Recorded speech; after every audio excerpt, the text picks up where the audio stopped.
8 Oprah Winfrey quotes every 40-year-old needs to hear. Believe it or not, Oprah Winfrey turned 70 on January 29.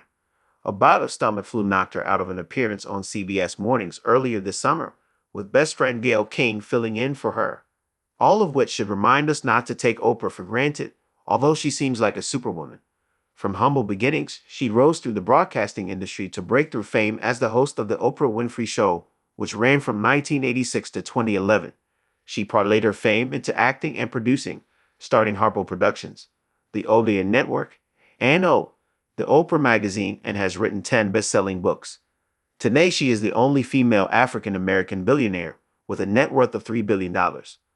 All of which means she's a lady who has things to say that people very much want to hear.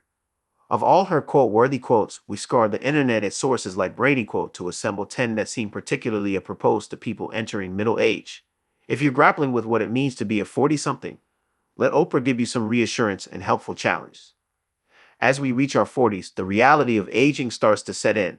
Although we're in the prime of our lives, and maybe even haven't reached the halfway point yet, we still very much have a sense that time is passing. We want to make sure we're on track to achieving our dreams and not just treading water. We might also feel we have fewer choices and options than we did when we were younger. We might be locked into relationships, careers, and responsibilities that we wish we didn't have. Oprah is one of the most popular media personalities for a reason. Somehow, she manages to make millions of people feel like they're her best friend. And like a good friend, she is able to encourage, inspire, and empower, while still speaking tough truth and challenging us to get up off our butts and help ourselves. Check out the quotes we've curated for you coming up and see for yourself. Notice the word choice in this quote. When you undervalue what you do, the world will undervalue who you are. What you do and who you are not the same thing. You could have a job you don't like that doesn't really suit your giftedness and interests, but that doesn't mean that you are intrinsically not a worthy person. But notice that if you do not value what you do, the world will undervalue who you are as a human being. Whether your wounds are physical or emotional, you can learn from them. Oprah herself went through sexual abuse as a child. A horrific, soul-crushing experience that leaves lifelong emotional scars.